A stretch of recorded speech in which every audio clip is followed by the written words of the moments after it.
In this lesson, we want to find the force on a dielectric slab at constant V.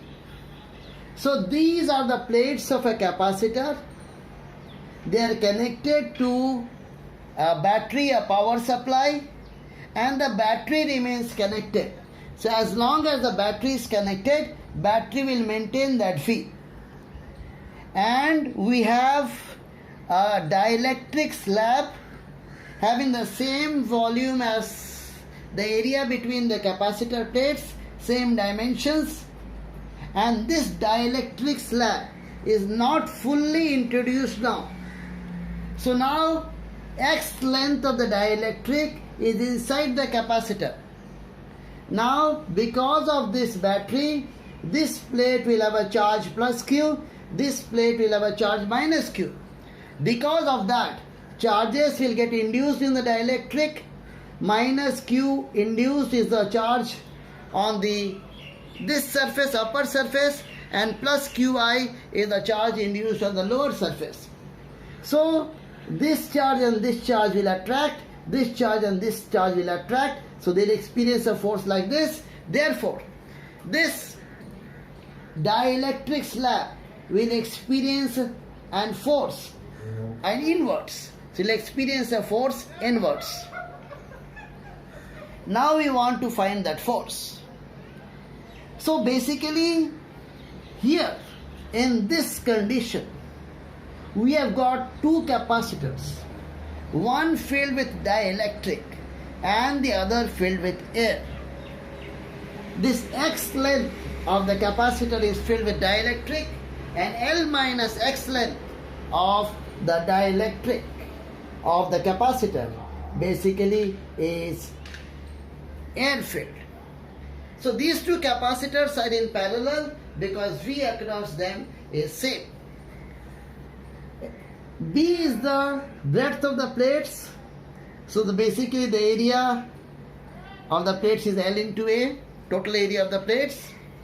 The capacitance of this part of the capacitor C1, which is filled with air, will be epsilon naught.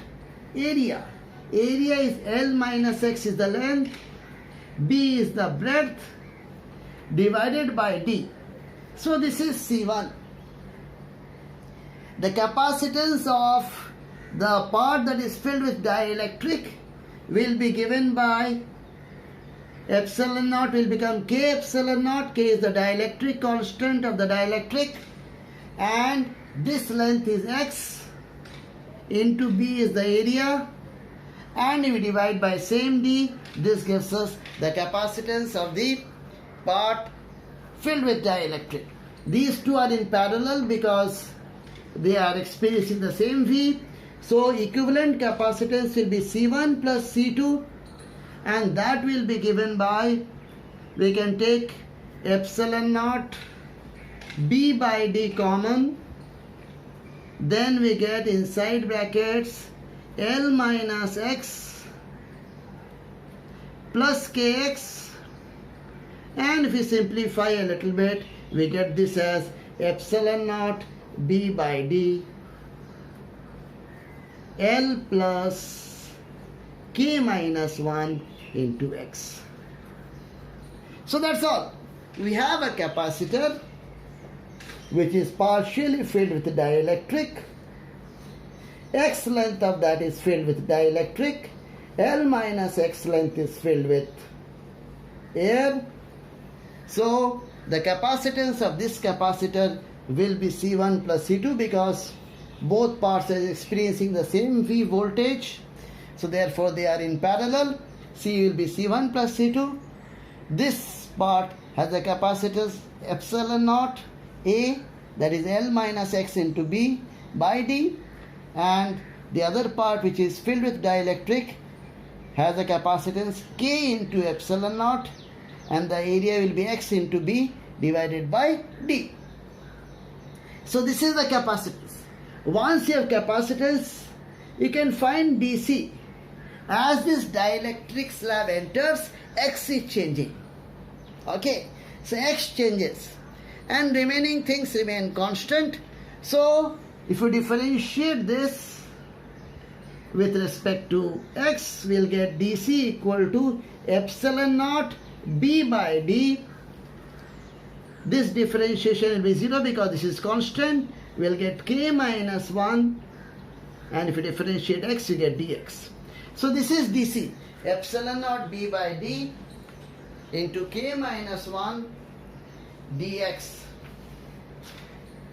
So once you have got c and dc, we know the potential energy stored in the capacitor. Potential energy stored in the capacitor will be half CV square. Here V is remaining constant. So potential energy U will be equal to half CV square. And here V is remaining constant. Therefore du will be V square by 2 into dc. That dc we have found out. So V square by 2 dc is du. This is the change in potential energy. Now here the battery is supplying energy. So energy supplied by battery. If the battery is remaining connected, it is able to supply energy. Energy supplied by battery. This will be used for two purposes. One is to do work to move the slab. So this is work done to move the slab. And secondly, this will result in increase in potential energy. So battery is supplying all the energy, and that energy, part of that is used to do work to move the slab, and second part is used to increase the potential energy stored in the capacitor. Now the energy supplied by the battery will be whatever extra charges come dq into V. Okay, so this is the energy supplied by the battery, charge into potential difference, dq into V, and the work done to move the slab will be force into displacement. Suppose the displacement is dx. Okay, so dx is the displacement now, and the increase in potential energy is du that you have got here. So basically battery has supplied energy, and because of that the slab have moved a distance dx. Extra dq charge has come from the battery. So energy supplied by battery is dq into V. The work done to move the slab is F into dx, and the potential energy is increased because the capacitance is increased, V has remained constant. So this is the equation we get. Now dq is V into dc. V is constant, C is only changing, so Q is CV. So dq will be V into dc. V is constant, so V into dc, and this is F dx, and du we have got there V square by 2 dc, and here one more V is there, so V square dc we get here. So this V square dc and here V square by 2 dc, so F dx will now become V square by 2 dc, and dc we have found out. dc is given by epsilon naught b by d k minus 1 dx. So if you look at this and this dx will cancel. So force will be given by V square by 2 epsilon naught b by d k minus 1. So this is the force experienced by the dielectric slab. This force is constant. It does not depend on x, is not a function of x. The force experienced by the slab in this condition is constant.